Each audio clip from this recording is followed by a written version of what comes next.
আজকের জার্নিটা কিন্তু একটু সকাল সকালই আরম্ভ করলাম। শ্রীনগর থেকে পেহেলগামের দূরত্ব প্রায় 90 কিলোমিটার মতো।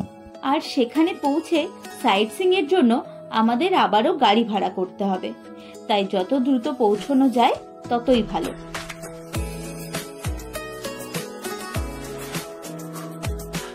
এই রাস্তাটা সোজা চলে যাচ্ছে পেহেলগাম, কিন্তু এখন আমরা একটু বিরতি নিয়ে নিলাম। উদ্দেশ্য ব্রেকফাস্ট সেরে নেওয়া। তবে খাওয়া দাওয়ার পাশাপাশি এই বাড়িটাই আরো একটা চমক ছিল। দেখো কিতনা কিউট है। এই নন্দা, এই কান্না দিয়া। এবার আমরা চললাম এনাদের আপেল বাগান চাক্ষুষ করতে। এখন এপ্রিল মাস, তাই গাছে সুন্দর সুন্দর ফুল ধরে রয়েছে। ফল ধরতে এখনো 1 মাস বাকি। কি যে সুন্দর লাগছিল এই বাগানটা, তা বলে বোঝাতে পারবো না।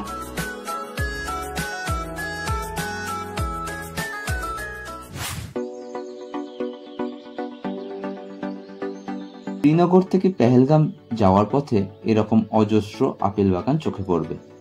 পেহেলগামের সৌন্দর্য শতগুণ বাড়িয়ে তুলতে আমাদের সাথে সাথেই চলতে লাগলো অপরূপ সুন্দরী এই লিডার নদী।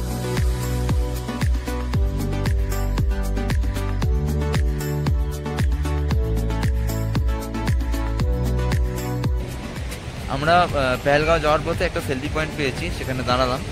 আর দারুণ জায়গাটা। আর এখানে প্রতিটা জায়গায় খুব সুন্দর, প্রতিটা জায়গাতেই আপনাদের দাঁড়িয়ে দাঁড়িয়ে ফটো তুলতে ইচ্ছে করবে। প্রত্যেকটা জায়গায় ভিউগুলো খুব সুন্দর। পথে পড়লো অমরনাথ যাত্রীদের সিকিউরিটি চেক পয়েন্ট। এখান থেকে কিন্তু যাত্রীদের medical check up, security, KYC ইত্যাদি করা হয়। আর তারপরেই যাত্রীরা অমরনাথের উদ্দেশ্যে যাত্রা করতে পারে।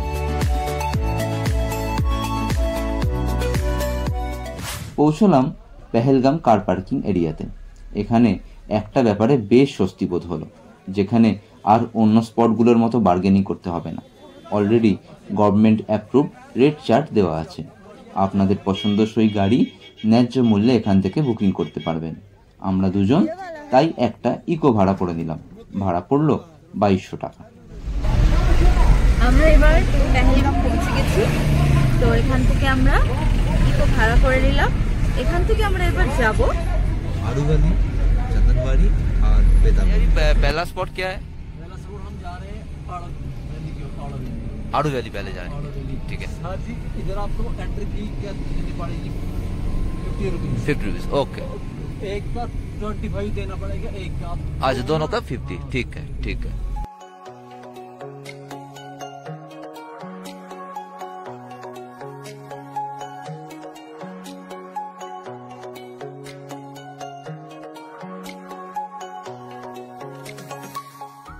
আড়ু ভ্যালি যাওয়ার পথে একটা সেলফি পয়েন্ট পড়বে, আমরা এখন সেখানেই যাচ্ছি।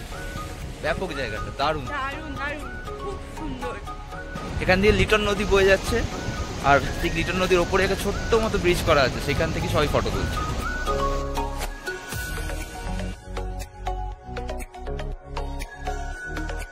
স্বপ্নের মতো সুন্দর এই রাস্তা দিয়ে চলতে চলতে বুঝতেই পারিনি কখন আমরা পৌঁছে গেছি আমাদের প্রথম স্পট আড়ু ভ্যালি। ওহ, কি সুন্দর এই ভ্যালি।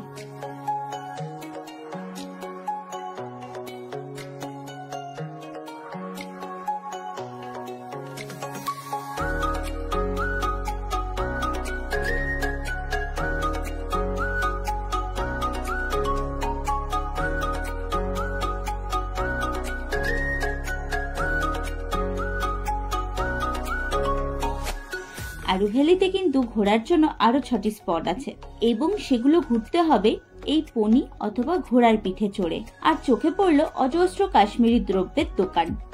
দামও বেশ ন্যায্য লাগলো, তাই আমরাও বাঙালির অভ্যেস মতো কিছু কেনাকাটা সেরেই ফেললাম।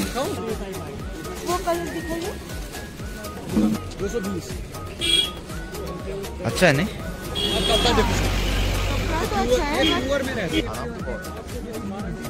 কালারটা পছন্দ? তাহলে এটা নেবে?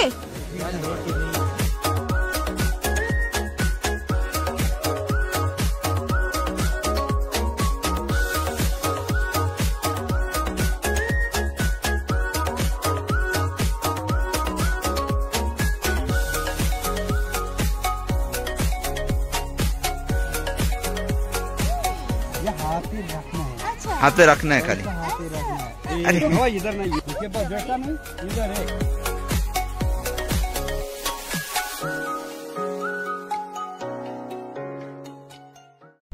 आता है ना, हाँ। वो इसको कहते हैं हम पतझड़। पतझड़। पतझड़ का मौसम है। এই গাছগুলো হচ্ছে আখরোট গাছ। এখানে পুরো রাস্তাটাই যেটা যাচ্ছি, পুরো রাস্তার দুটো সাইড ধরেই আখরোট গাছে ভর্তি। এই যে যতগুলো গাছ দেখছেন, এগুলো সবগুলোই আখরোট গাছ। আর এখানে আখরোট কোন মাসে হয় জানো বললো? সেপ্টেম্বর। সেপ্টেম্বর মাসে আখরোট হয়। আর এখানকার যে কোনো মানুষ ওই আখরোট নিতে পারে, কেউ কিছু বলে না তার জন্য। মানে রাস্তাতেই পড়ে থাকে, রাস্তাতেই পড়ে থাকে, কেউ খায়ও কেউ কিছু বলে না। একদম। এবং সেটা আপেলের ক্ষেত্রে প্রযোজ্য। আপেল বাগানে ঢুকে আপনি আপেল খেতেও পারেন, কেউ কিছু বলবে না। কেউ কিছু বলবে না।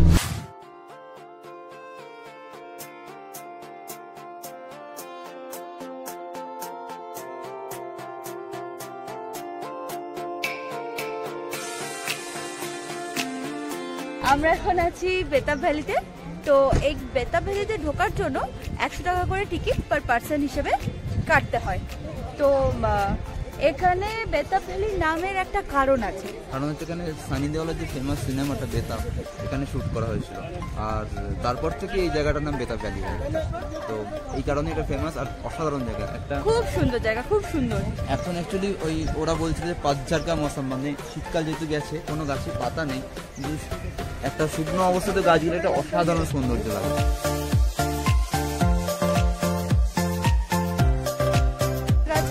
আর এখানে আপনারা এসে সুন্দর সুন্দর ফটো তুলতে পারবেন। একটা ছোট্ট ব্রিজ আছে, ব্রিজের তলা দিয়ে নদী বয়ে যাচ্ছে।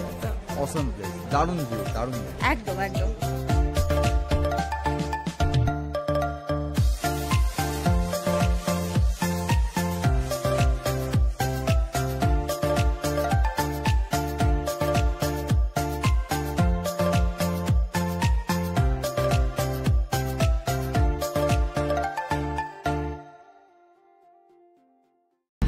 এবার আমরা বেতাব ভ্যালি থেকে বেরিয়ে পড়লাম। এবার আমাদের ডেস্টিনেশন চন্দনবাড়ি, ওটাই আমাদের লাস্ট। ওটা করার পর আবার আমরা ফিরে যাব শ্রীনগর। বেতাব ভ্যালি থেকে চন্দনবাড়ি যাওয়ার পথেই পড়বে এই মোড়, যেটি শহীদ মোড় নামে প্রসিদ্ধ।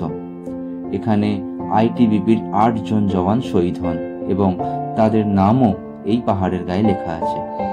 আমরা এই মহান আত্মাদের প্রতি শ্রদ্ধা জানিয়ে আগে এগিয়ে চললাম।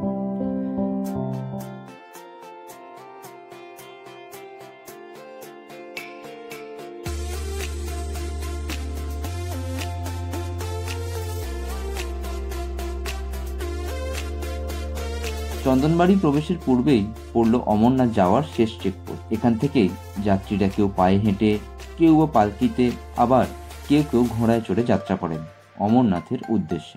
পেহেলগাম আমাদের আজ এক মনোরম সৌন্দর্যের সাক্ষী করলো। সবুজ উপত্যকা থেকে শুরু করে এই বরফ পর্যন্ত এতটাই সুন্দর এই পেহেলগাম, একবার ঘুরে মন ভরবে না। আমরা তো মনস্থির করেই নিলাম যে এখানে আবার আসতে হবে।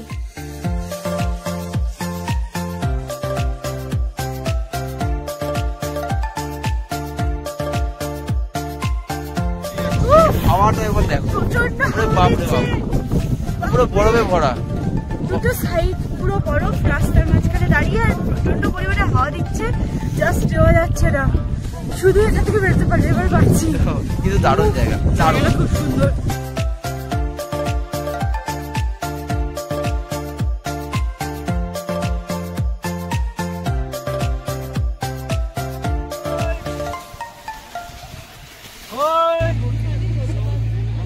আমরা এখন এখানে একটা ছোট মতো খাবার জায়গা আছে, ওখানে চলে এলাম। তো এখানে এসে আমরা খাবার অলরেডি অর্ডার করে দিয়েছি। তো ও খাচ্ছে ম্যাগি। তো ম্যাগি বিশেষ করে পাহাড়ে এসছে, কাশ্মীর ঠান্ডা জায়গা, ম্যাগি না হলে চলে না। আমার ম্যাগিটা অতটা পছন্দ নয় দেখে আমি স্যান্ডউইচ অর্ডার করি। এখানে ম্যাগিটা খেতে খুবই ভালো লাগছে, কারণ এটাতে বাটার দেওয়া, পুরো চিজ চিজ টাইপের, সত্যি খুব সুন্দর লাগছে।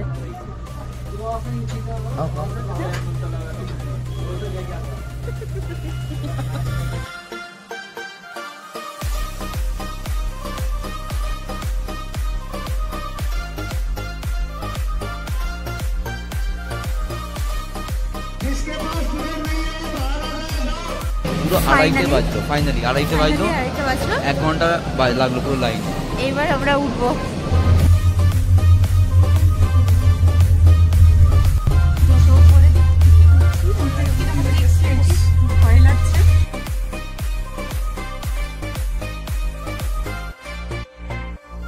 দারুণ। আমরা সোনমার্গে ফার্স্টে গিয়েছিলাম, সেখানেও বরফ পেয়েছিলাম, কিন্তু এখানে তো বেশি ভালো লাগছে আরো। বেশ